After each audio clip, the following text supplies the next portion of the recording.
Welcome to episode 31 of Pull Up with Miles and Owen. We are very, very, very excited to be welcoming not just a terrific guest, but also the 2024 WNBA season. It is here. By the time you listen to it, it will have already been here. And we're excited to talk about what will happen and hope that it doesn't all go wrong by tomorrow. Bringing on today, we're bringing on a very special guest for the second time. He is the co-host of the Dunker Spot with Steve Jones Jr.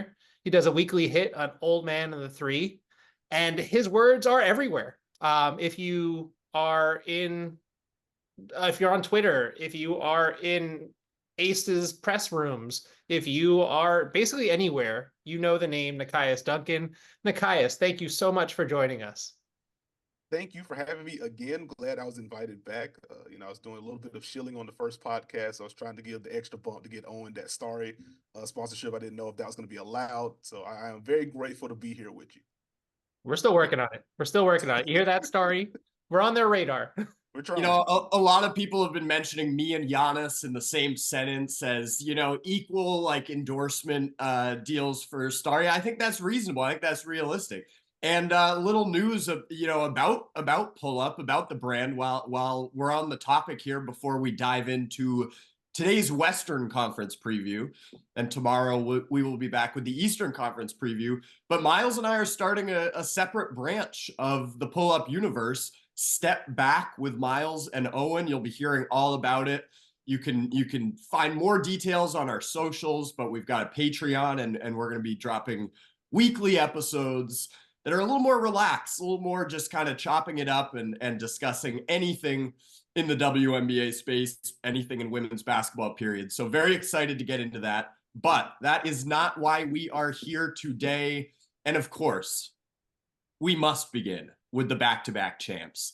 And you were at the White House this past week.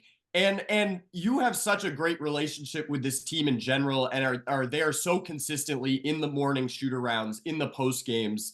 So I'm curious to hear what about this team off the court, just in the day-to-day of interacting with them and covering them, is most impressive to you.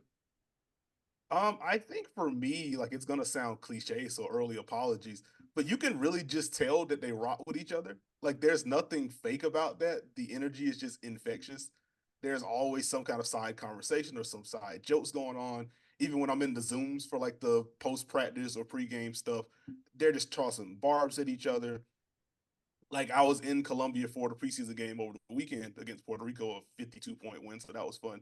But like, Asia's getting ready to leave as Becky comes in, and Becky was ready to like rip people to shreds over the announcement with Asia, because I think he called her the pettiest basketball player, or pettiest hooper, and she's like, no, I thought it was prettiest. What's going on here?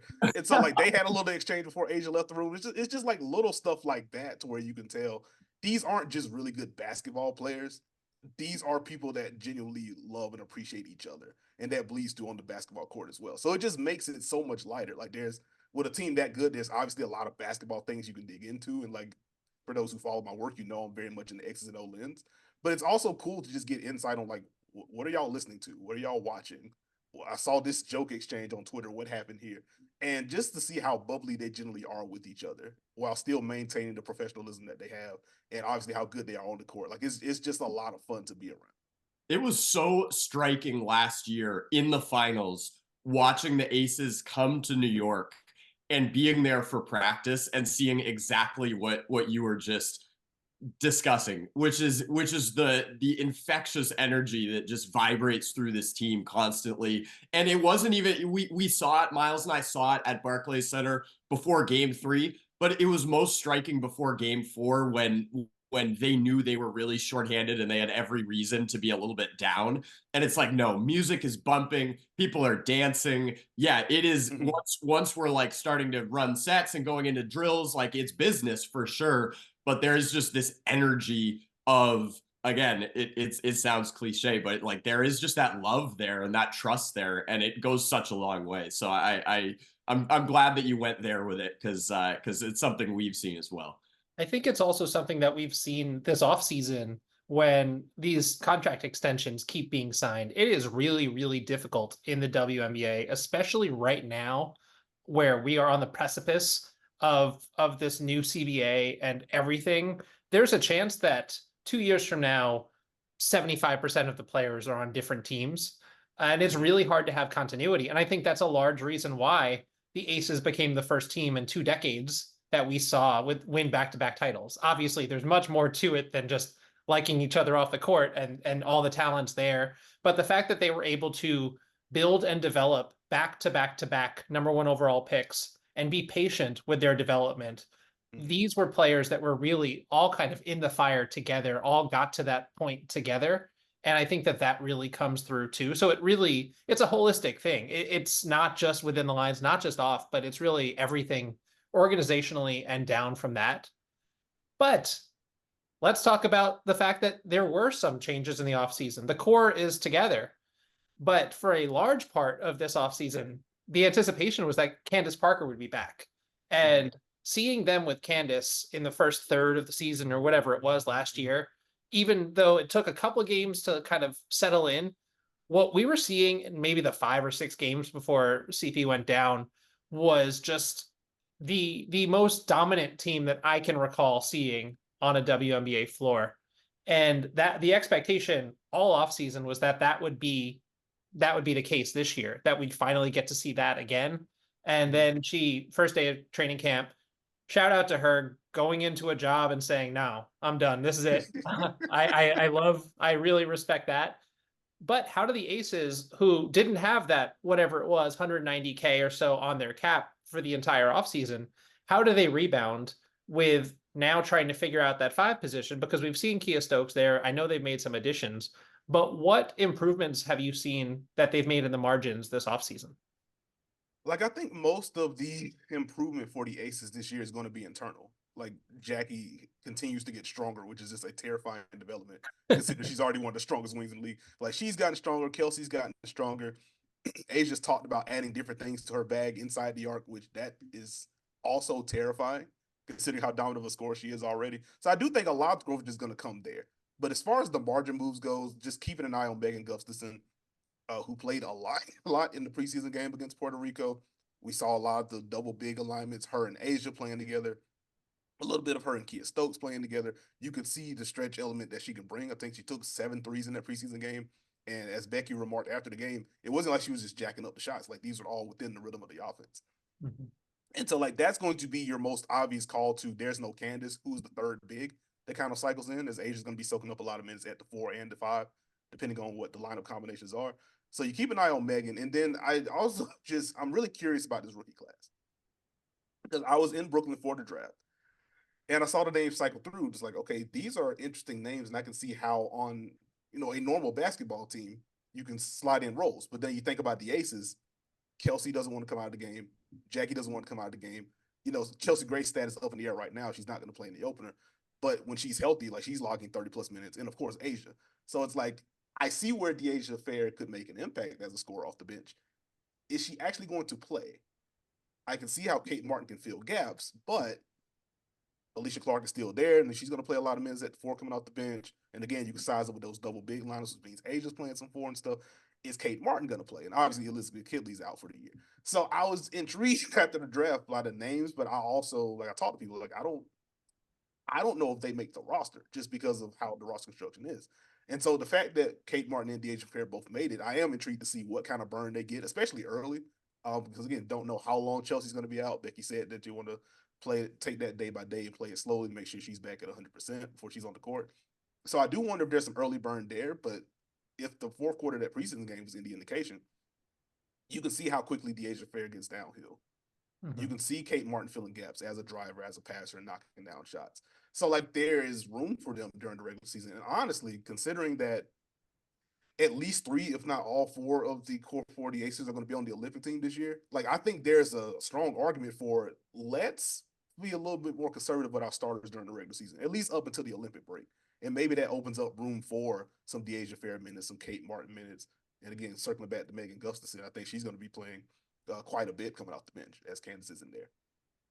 I had another thought that I did not, that just as you were talking, that I haven't really considered before. But with that CBA changeover coming soon, these rookie scale contracts are going to be really important because they kind of, unfortunately for the players, get grandfathered into the next deal.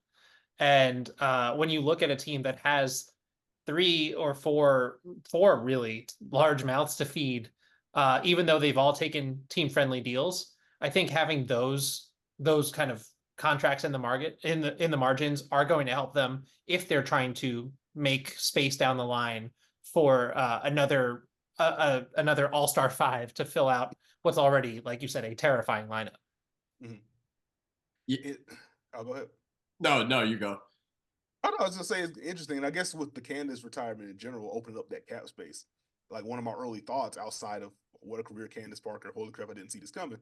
It's like, well, there were like the early rumblings of the Aces being linked to Elena Delle Donne. Are they going to try to do something there? They ultimately didn't. I don't think they're going to revisit that at all. No reporting on this side, but I don't think they revisit that. Like, I am curious to see just what it's going to look like long term. To circle back earlier, as Jackie signs the extension, Chelsea signs the extension, like they're all together through 2025. And just by talking to them, just kind of reading the vibe, it doesn't feel like any of them want to leave, period. So I think they're just going to be locked in. And as long as they want to play together and they are also willing to take underneath their maxes, because that's kind of the underrated part of this run, I don't think any of them are making as much as they can be. All of them have taken some kind of pay cut. And if they're, as long as they're willing to do that, and they're getting the endorsements on the side to kind of offset that, we just saw the Kelsey Plum announcement, both with Skims and the cigars. Asia with Gatorade. Like I think Jackie also was with Jackie and Chelsea both are Skims partners. As long as they're fine financially and they obviously like each other, like they could just run this out. And if the Aces are able to hit on some of these draft picks, good luck.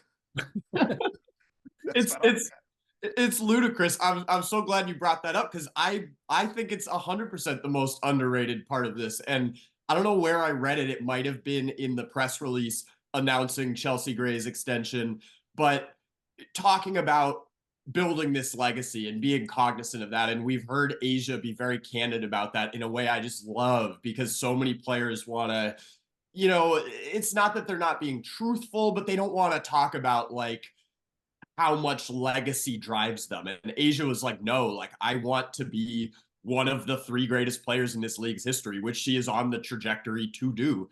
And that happens by team accomplishments. It happens by having this core and playing with them for years and years. I mean, when do you see 4 of the 10 best players in a league just continue to be the core? And then you add other pieces to that. I mean, that's why I'm so excited. It's like, we always kind of forget, and I promise we're going to move on. But did you think we weren't going to just talk about the Aces a bunch to start? You look at this roster. We haven't even talked about Alicia Clark, who was just such a massive part of everything they did last year, and it was just spectacular in Game 4 of the finals. Sydney Colson plus 17 in Game 4 of the finals. She's going to be a big part, especially early in the season until Chelsea comes back. And then, yeah, the rookies, I have this sneaking suspicion, and you're way more tapped in with the day-to-day than I am, but I have this sneaking suspicion that this is the most they have hit on the draft slot they've been selecting out of over the entire, post number 1 pick era. So they had Plum, and then they had Asia, and then they had Jackie. But then since they got good, they've been drafting way lower. And it's nothing against Kirsten Bell, who's just one of my favorite people in this league. It's nothing against anyone who they already have selected in the last few years, but just something tells me that like Kate Martin, watching her, at Iowa, she just does really good basketball things. Deasia Fair is one of the greatest scorers in college basketball history. And they're at a point where, for the first time really in this run, they are operating at the start of the season a little shorthanded. And it almost could work to their advantage, as you mentioned, with the Olympic break from a load management perspective, but also just from being like, hey, Deasia, you're gonna play right away. Like we're throwing you into the fire, and I think she's gonna acclimate incredibly well. So can't wait to see this team play. As Miles alluded to, a reminder that when this drops, on Wednesday, you guys will have the results of night one. We do not have the results here on Tuesday morning. All right, moving on. Western Conference preview. Team number 2 in the alphabetical order is the Minnesota Lynx. Now, here's where we want to go with this. The Minnesota Lynx in the post-dynasty era, if you can call it that, which has still been pretty damn good, but just not winning championships every other year for 7 years. The one shortcoming, it has been the point guard position. And it's not to say that people, Mariah Jefferson, certain people have filled in admirably, but there has been a noticeable void. And a lot of people have discussed, why won't Cheryl Reeve just get a traditional point guard? Well, they did not exactly go out and get the traditional point guard, but Courtney Williams last year in Chicago had by far the best facilitating year of her career. And I would go so far as to say just the best year of her career, unless you want to say 2019 was, which is fair because they came within a game of winning it all and she was phenomenal. But she totally changed her game. She improved so vastly in the areas that might have been deemed weak spots in previous years.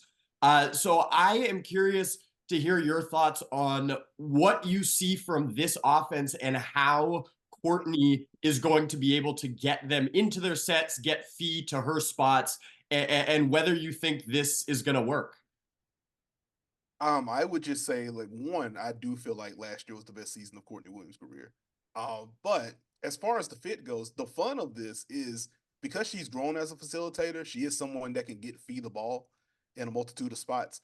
But the beauty of this Lynx team, especially when they're at full strength, is like you don't need Courtney Williams to get you into your offense. Like, obviously, I'm spoiled with watching the Aces a bunch, but outside of them and the delivery, all the talent that they have, like the Lynx might just be my favorite offense to watch because I am a sucker for inverting your offense. Let's have these guards as screeners. Let's let these bigs and forwards get downhill, let them make decisions in space, and you play out of that. We already saw a lot of Nafisa Collier pick and roll last year with her as the ball handler. It was a career high, I think 148 pick and roll possessions for her last year per synergy. She was in the 93rd percentile in terms of efficiency there. Now you're adding Courtney Williams, who is a prolific screener in her own right. That should just help Fee get downhill a little bit more. And considering how scary Courtney Williams is as a scorer, like that's just a whole nother layer of fear they can strike into defenses. And so watching the early preseason games with Minnesota, I think the very first one, like they ran flex like 3 or 4 times within the first 3 minutes of the game. And I'm just like, they are tapping into the Courtney Williams as a screener bag very early. And you could just see, holy crap, do we switch this? Are we putting 2 on the FISA? Like, are we letting Courtney Williams like operate in the mid-range? And like that's also the fun of the preseason. She's back to taking those mid-range jumpers that she likes so much. So you may just get like a full 3-level experience with Courtney Williams, with the kind of freedom that Cheryl Reeve may afford her. So I think with her growing as a passer, those empty side pick and rolls with her and Fee, or her and insert big here, because not sure what the Dorcas situation is. I know the contract's temporarily suspended right now. Whenever she comes back, like that should be a fun partnership as well. Her and Alana Smith, they just played together in Chicago, so there's some chemistry there. They empty aside, they're going to be a lot of fun. And when they invert things and they let Fee operate with the ball in her hands, you have Courtney Williams screening for, or even if they're just trying to set up some Fee post-ups and you have Courtney Williams screening, that's going to put a lot of strain on defenses. So I'm excited to see like what that looks like during regular season play, because the preseason reps were already intriguing. Any concern about Cheryl Reeve never taking Nafisa off the floor in Olympic play? Because that seems to be a thing. She trusts nobody more than she trusts Fee. Like yes and no. Like yes, because if she is going to be in the Olympics, like you don't want Fee averaging like 36 minutes a night before the Olympics come. But like they do have other wings and forwards that they can toss out there. And so, and especially once you're adding someone like Courtney Williams, who can hold over your offense for a little bit with Fee off the court, ideally, there may not be the same level of pressure to play her 35, 36, 37 minutes a night. So I'm not super concerned with that front. Also, if you just get a bump from Diamond Miller in year 2, like a lot of those concerns are alleviated as well, because she can just handle more usage. So I'm not super concerned on that front. I do think, the last couple of years, as Owen alluded to at the top, like we saw Crystal Dangerfield being put into that role and then cut the year after that, and Laja Clarendon coming in, Mo Jeff, like there have been a lot of bodies that have kind of rolled through. But yeah, having Courtney there, and there's a lot, it's it's hard sometimes now to say positive things about James Wade. But there's one thing he did before leaving Chicago high and dry last year, which is he Wait, told.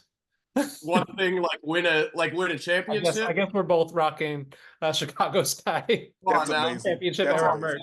merch. But one thing he did before fleeing to Canada last year was he told Courtney Williams to take a step back before she takes a jump shot.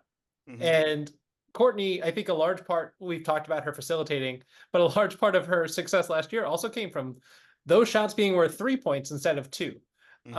But yeah, when you talk about this offense, something that I look forward to because of all of that, all the inverted sets that you talk about and how much they can play through Fee is the fact that you have someone who's so dynamic in the open court that if you're in scramble mode already as a defense backing up and then things are not playing out the way that you expect them to, I think that's even more of an advantage. And Cheryl Reeve can be stepping on necks pretty quickly.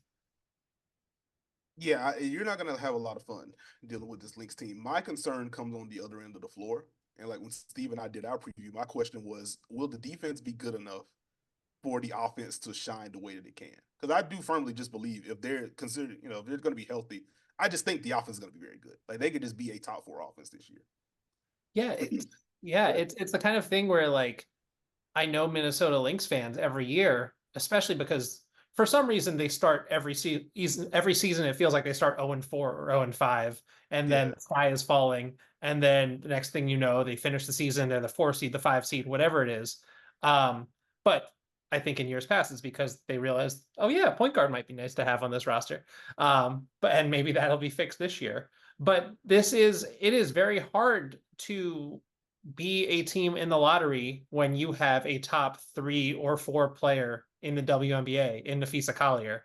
And every year she is always, I know Owen feels the same way, our dark horse MVP candidate because she just does literally everything. Sorry to those Lynx fans that have wanted Paige Beckers there for the last half decade, but when you have Nekias Collier, when you have a healthy Nekias Collier, you are taking yourself out of that conversation, I think. Let's move on. Mercury. There's a lot going down in Phoenix. Unfortunately, the latest thing to go down in Phoenix is Brittany Griner, who suffered a toe injury and will be out indefinitely. And before that happened, I already had a lot of questions about that front court. And they brought in a lot of huge names and a very impressive retool from the same dude who did that on the NBA side and brought in a whole bunch of big names and then was kind of like figure it out on the court. We'll see what happens. But with Kalia Copper coming in, with Natasha Cloud coming in, with Beck Allen coming in, there's a lot of talent on this roster. But when you take a step back and you try to figure out how those pieces slot in side by side, even when you're bringing in strong rebounding guards like Ka, like Tosh, how do you cover for, even before BG's injury, not having much depth in the front court? Because it seems like the plan is to have Beck Allen play a lot at the 4, which is just, and she's terrific. Obviously, we're huge fans of her game, but I think she's terrific as a guard wing where you're like, find the best player out there and just stick to them. I don't know if this is playing to her strengths. What are your thoughts on this team? Like the brow is certainly raised, especially with Brittany Griner being out for an indefinite amount of time. Like it does put a big spotlight on the front court. And so like my immediate thought is I've only been able to watch one of the preseason games because the Storm Mercury game just isn't available, which we'll save preseason thoughts for another pod maybe. But anyway, that's a like, step back pod. That's it. Just our gripes about WNBA preseason on step back with Miles and Owen. With a beer in hand. With a beer in hand, maybe too. Need to step up and stream those games. But anyway, like they did start Natasha Mack, and like just going back to Chicago last year, like I was a fan of what Morgan Birch did, as Chicago was one of the more aggressive defenses in the W against pick and roll. She was very good at hedging out and getting back. So like I do just kind of wonder generally what do they want to do coverage wise, because Beck Allen at the 4, She is a tremendous perimeter defender, but like she is also really good at the rim and kind of rotating down and challenging shots at the rim. So I do wonder, like, is there room for them to just ramp up the pressure? Like, we don't have BG right now. We're going to be smaller. Let's either switch a bunch or we'll just ramp up the pressure here. We'll rely on Beck Allen to make some plays at the rim. We'll rely on Kalia Copper if she's locked in off the ball to use her athleticism to challenge things at the rim. Maybe they go helter skelter just to start and get, start with high activity and then kind of ramp it down as they get healthier. That could be a bit like, I think going back to the Mercury Sparks game, I want to say in the preseason. Again, started Natasha Mack. They did have her at the level and dropping back. So kind of the midpoint of being aggressive, but still we want to have some kind of presence at the rim. I think she had 3 blocks in that game as well. So if it's her getting the starting nod, like, it wouldn't surprise me if it's going to be that. Just try to take away early space and rotate from there. But I am intrigued by the smaller units from Phoenix in general. Like, we talk about Beck Allen at the 4. Like, how often do we see her at the 5? Like, are we going to get Natasha Cloud, Diana Taurasi, Kalia Copper, Beck Allen, Sophie Cunningham, or I guess Sophie and then Beck Allen? And let's just switch everything, because I don't think they want Diana Taurasi navigating a bunch of screens anyway. At this stage of her career, I don't think she wants to do that anyway. So I do wonder how much of that they can sprinkle in. They have some intriguing flyers in terms of the front court, but the best version of this team is going to be with Brittany Griner healthy and trying to figure out what the blend of off-ball movement / slashing things for Kalia Copper / post-ups for BG and how they blend all that together. So it's going to be an interesting start. And that's on top of the whole what does Nate Tibbetts do type bit. And like, not even in a derogatory way. It's just he was an assistant on the NBA. So I don't have a real gauge of what he likes scheme-wise. Like, I can infer based on the benches he's been a part of what he might like. But I am just generally curious to see what type of style does he actually want to lean into? What kind of pace does he want to play with? What kind of defense does he want to run? So the Mercury are absolutely going to be, I'm here in Vegas for Aces Mercury. So I'm going to get a quick glance at that in game 1, but I'm really intrigued. And just a reminder that he has not coached women's basketball at any level before too. So there's that component to also kind of play into all this. The Mercury are one of the most intriguing teams to me. I think the defensive potential is fascinating, because you could, let's say Diana's resting, she's older, she's going to play less minutes. Also, she's had injuries the last couple of years, but you could have a smaller lineup. Let's say Natasha Mack is at the 5 and Rebecca Allen is at the 4. You play those two with Morgan Birch, with Ka, and with Cloud, and that is an extremely switchable, dynamic, fun, pesky defensive lineup. Offensively, I think the fit is going to take longer to figure out, but I think there's a lot of potential. And when you have Natasha Cloud getting you into stuff, you're a better team. So tons of questions there. I feel like Phoenix is very high on my list in terms of, like, I don't know what it's going to look like, and I'm very, very excited to see it. Now, what it might look like last night, what it might have looked like last night when you guys are watching this, might have been rough. I don't know. We'll just leave it at that. Well, but I just want to add, before we moved on too, that Natasha Mack might actually solve some of the rebounding concerns that I might have, because that hasn't really been a strength of BG's game in the last 7-8 years, where she has a reputation as a very strong rebounder, but only above 8 rebounds once since 2016. And when you're thinking about Beck Allen as your other primary front court rebounder, even if, and especially if there's some switching and some perimeter help, and she's coming over as a help side defender, yes, Ka helps a lot, and yes, Tosh is going to mix it up. But you are then setting yourself back for a team that is already very, very slow in pace. And I think part of that is looking at the age of some of the stars on this roster. But they're just, the margin for error, I think, gets a lot smaller when you're thinking about not just getting defensive stops, but then securing the boards after that. And then just quickly to Miles's point, the Mercury were dead last in the W last year in defensive rebound rate. They're 11th in rebound rate overall. So certainly a problem area that they're going to have to try to figure out early in the year. Hey, if there's someone who they got who can help with rebounding, let's go. All right. That's just I'm gonna do that like 5 more times. I apologize, but For the video, for the people not watching the video and just listening on audio, anytime Owen says something you don't understand, he's holding up his Kalia Copper shirt. that I'm so glad you said that, because sometimes I just forget that we are also just an audio medium, and that lots of people just listen to us and do not watch our goofy faces. Okay, moving on. Team number 4, Western Conference. We're gonna be very frank about this. The Los Angeles Sparks are not going to be good this year, but they will be fun this year. They will be interesting this year. Maybe you disagree. I don't want to state that as fact, because who knows.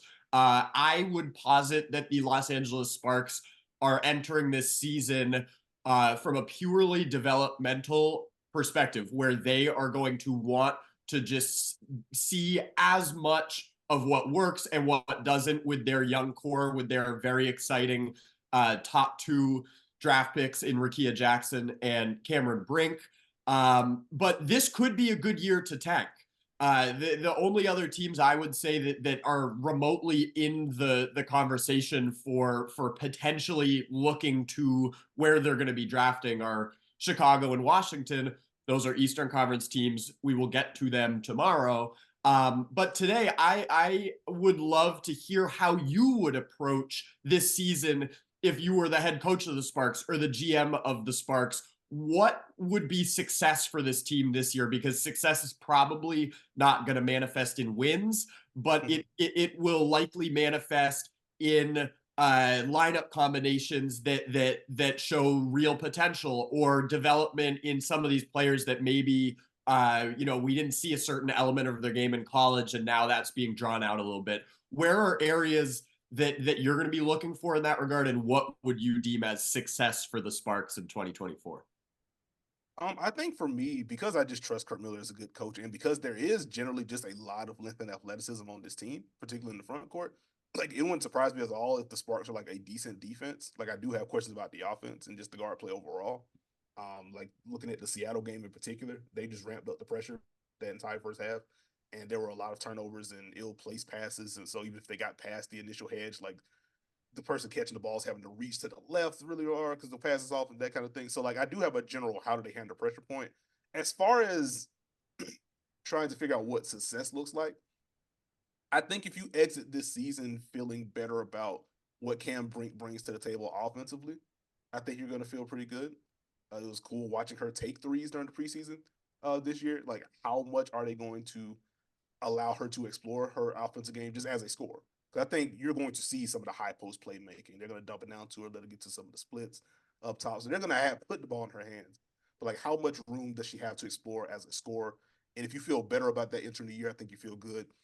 Similar things to Nekias Jackson. Like, I love the fact that even early on, if she grabs a rebound, they don't make her look for Laisha Clarendon or Kia Nurse or Lexi Brown. No, you bring it up. You make the decision you think is best. If you feel like you can get all the way to the basket, go for it. If you feel like you need to pull up or a floater, go for it. If you do want to flow into a handoff with someone else, that's also fine. So like allowing her to make those decisions and make those mistakes, let her get more comfortable on the ball. Because I think the ideal version of this Sparks team, and I'm with you, like I don't think this is going to be like a 20-win team. I think the ideal version of the Sparks team at their best is we have 5 players on the floor that we feel comfortable making decisions with the ball in. Whether that's just a short roll opportunity or a grab and go, or someone has punctured the paint and kicked it out to the perimeter, Cam can shoot or drive from there. Nekias Jackson can shoot or drive from there. Like even some of the Leah Rue minutes that we saw in the preseason, like watching her get some short roll opportunities. She took a 3 in that Seattle game.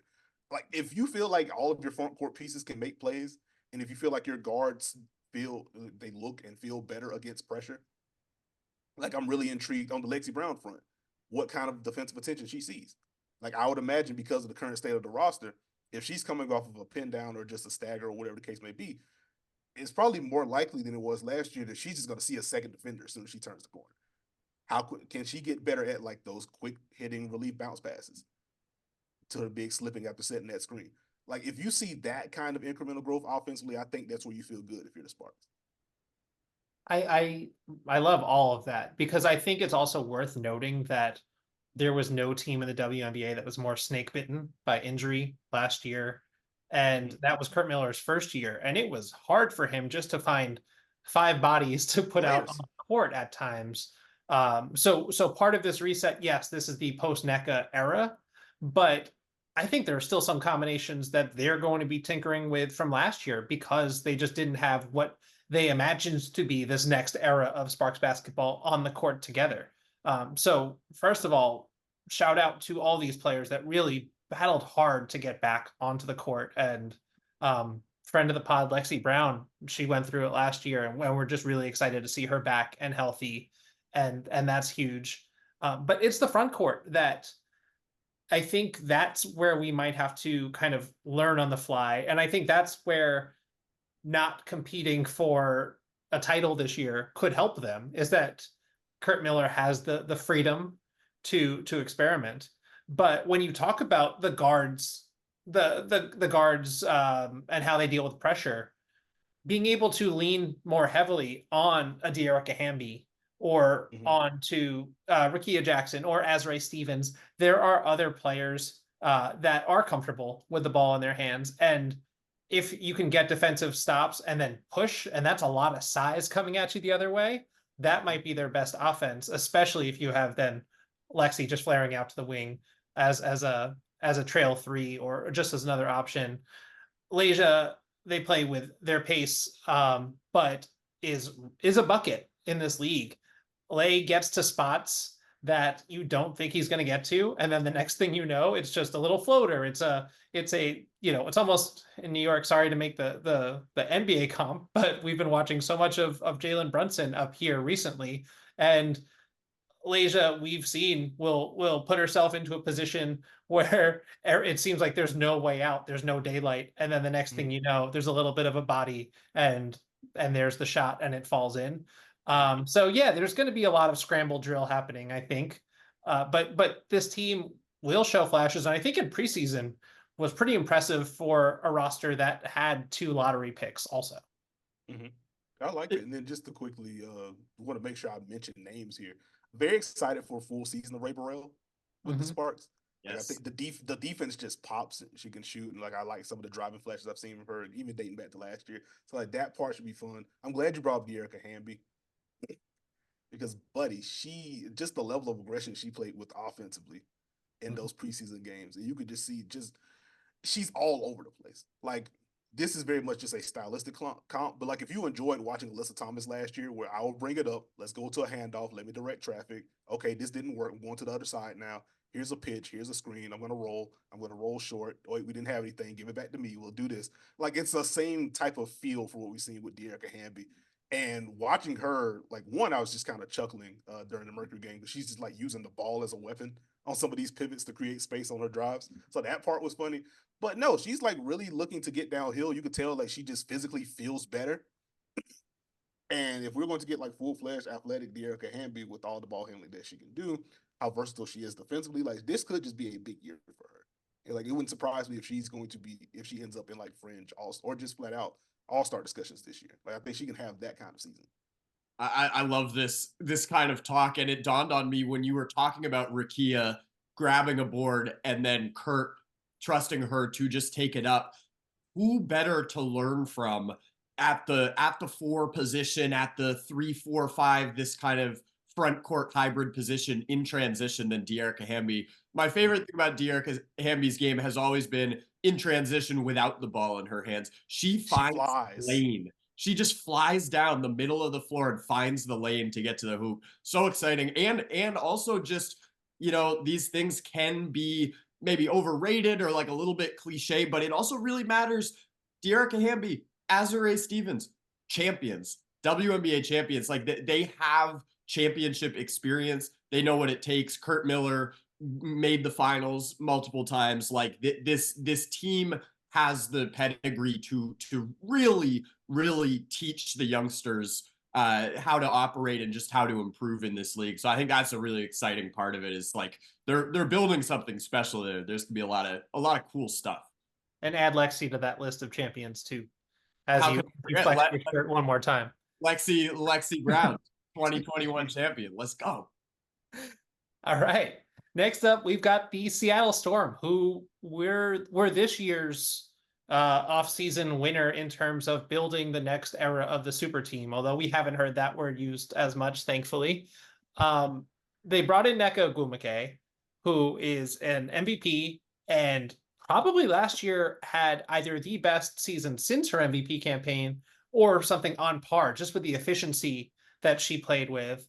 And then bringing in Skylar Diggins-Smith, who might be pound for pound the best guard in the WNBA still.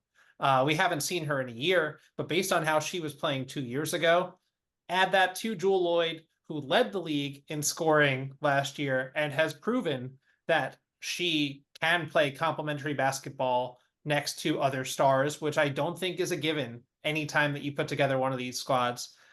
Ezi Magbagor, who is athletic in the paint and just an exciting rim protector at all times and constantly near the top. Her and E-Will battling at the top of the stocks leaderboard. That is just everything makes sense with those four together, especially I think on the defensive end because Jewell and Skylar are both premier perimeter defenders. And then Nneka is a terrific defender. Ezi, everything I just said. What is this team ceiling to you defensively?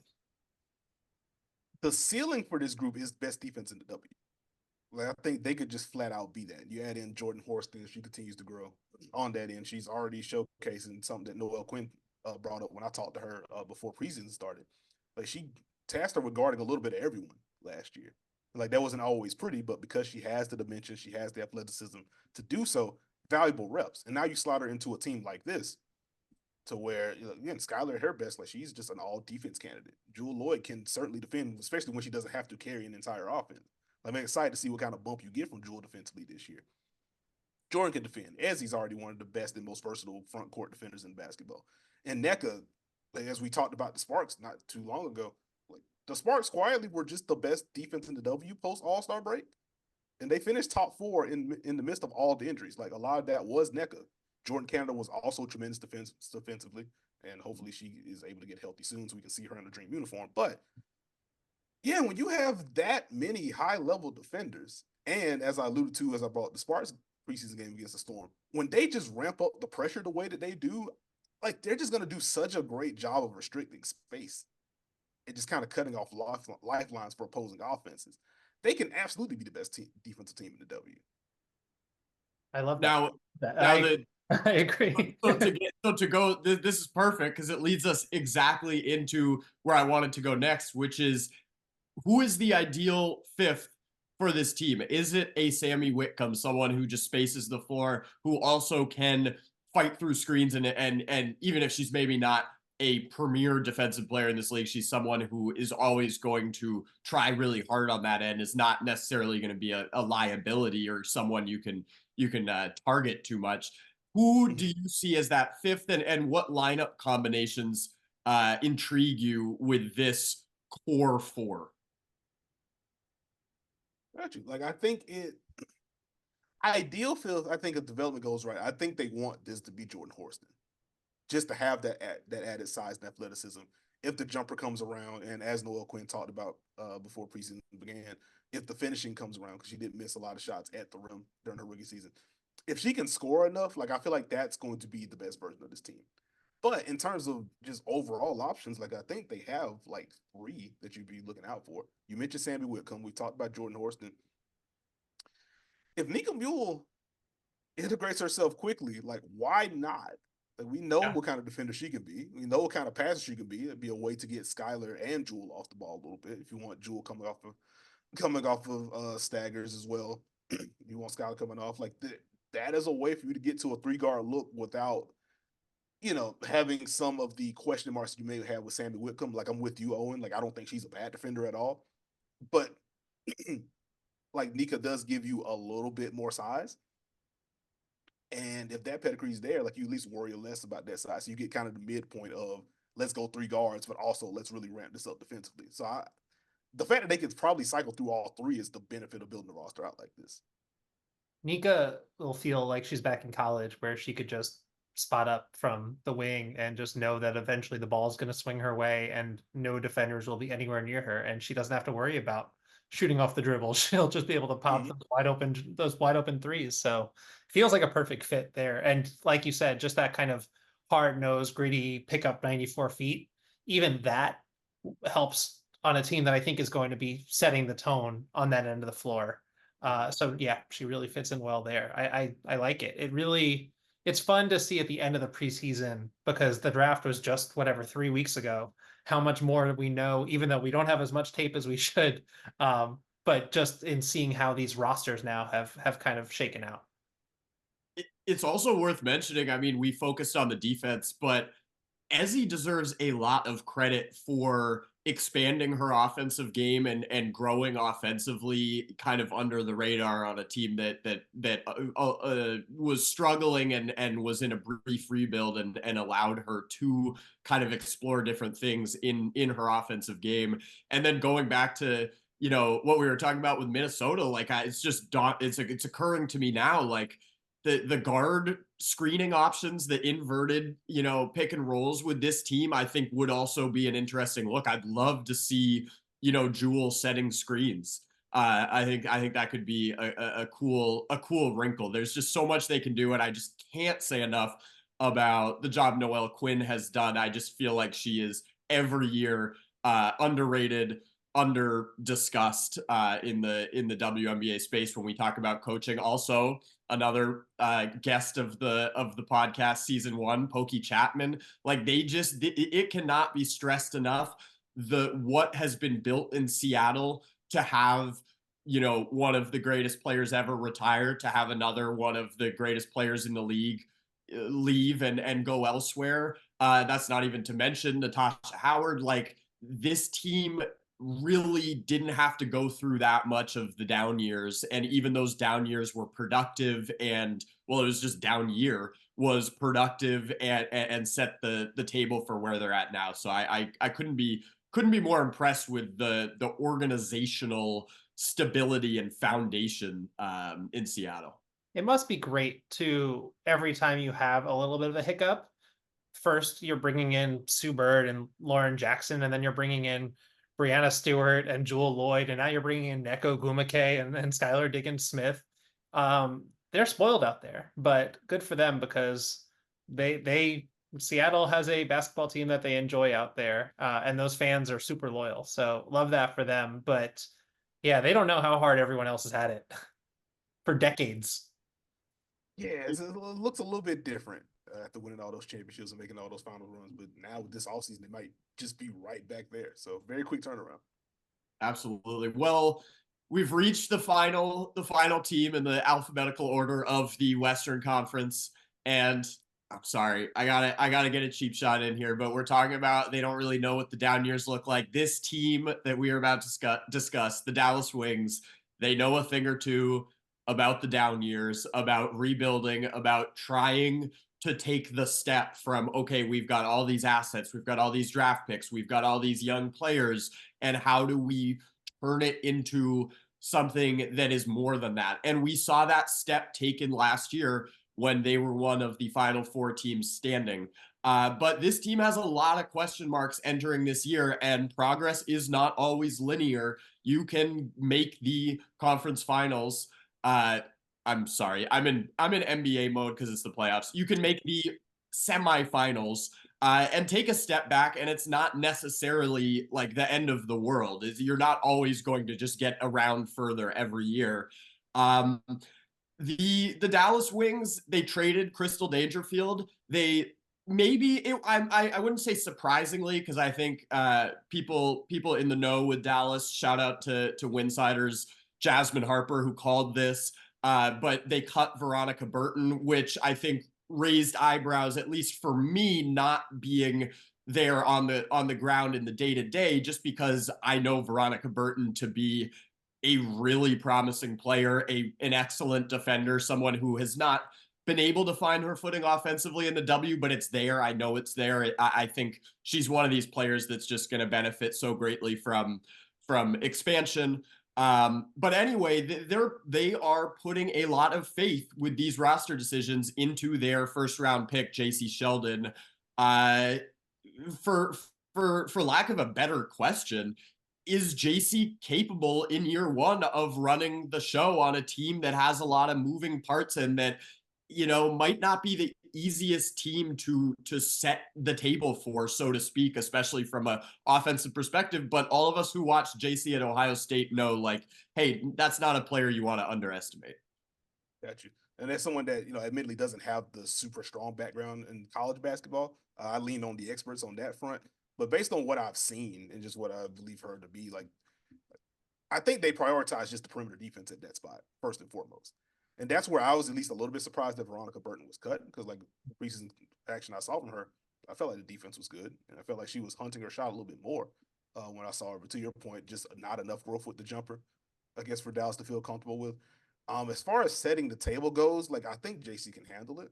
Like, one, I mean, Arika is just gonna have the ball in her hands a lot anyway. So there isn't gonna be a heavy burden on please set this table. And just based on what Dallas likes to run, like, I don't think it's going to be super intricate in what they're going to ask Jason to do in order to set up Arike coming off the ball, or to set up some of the elbow touches for Natasha Howard, or just to set up some of the traditional post ups for Tierra McCowan or Kalani Brown when she's in. So, like, I don't think the threshold is super high for JC in terms of the actual initiating. Now, she will have to be able to find that blend of, let me set y'all up, also let me get my own, just so she can remain a threat out there. But, like, I feel pretty good about her being able to fill that role. So I don't have major concerns there. I will say backup guard gets interesting. And then just kind of zooming out with the roster itself. Like, I do wonder how much they size up in light of Satu being out. Like, do we ever see, like, Natasha, Kalani, and Tierra on the floor together? Kind of similar to, like, some of the stuff that Connecticut sprinkled in, more so the year before last than last year, since Bree Jones missed a lot of the season, but where you would see DeWanda Bonner, Alyssa Thomas, and Bree Jones on the floor together. Like, does Dallas tap into that? But yeah, like, I think I'd probably worry more about the 3 spot than the 1 spot for Dallas. Like, Satu is just an all W caliber talent, so duh. And I like what I saw from Jaylen Brown, but again, like, that's a rather large pair of shoes to fill. And so if you can get more shooting in that spot, then maybe you can kind of coast until Satu gets back on that front. But, like, I do think they're going to miss her. Like, there's just a lot of versatility on both ends of the floor to make Dallas more difficult to deal with without her being there. Lot of onus on that spot. My concern with those lineups is not, I love the high low between Tierra and Kalani, and that's just, first of all, because it's so much fun, but also because it could be efficient, especially that Kalani has a history back to college of being able to play that big high low with Lauren Cox. But I worry about putting Natasha Howard into positions that will bring out the worst of her tendencies potentially. I think that when she's at her best, she's putting the ball on the floor and getting 2 spots rather than just spotting up. Because we saw for a couple of years in New York, Tosh will take those shots on a day that she's 11 for 15, and she'll take those same shots on days where she's 2 for 15. And if you are putting her into positions where she is not playing to her strengths, I think that could be a problem on the offensive end, but I think that could also be a problem on the defensive end, because so much of what's strong with her is her help defense. And I think last year we saw a lot of success I didn't think that Satu at the 3 as a perimeter defender was going to work as well as it did, but it almost felt like the roster construction necessitated that a little bit, because before last year, I had some trouble figuring out exactly what position was best for Satu. And seeing the way that she got after it defensively last year. And a lot of that, yes, is effort, but just having that size and then having that help behind you really went a long way. So if you then slot Natasha Howard into that role, I don't know if that's really putting her in the best position to succeed, even if it's something that she can do at an above average level. And yes, shout out to Jaylen Brown, who was the preseason story, right? Probably the most feel good. Shout out to the Jaylen Brown that has a left hand. Is the preseason story, I think, with that coming out party that we saw in the first game that was televised.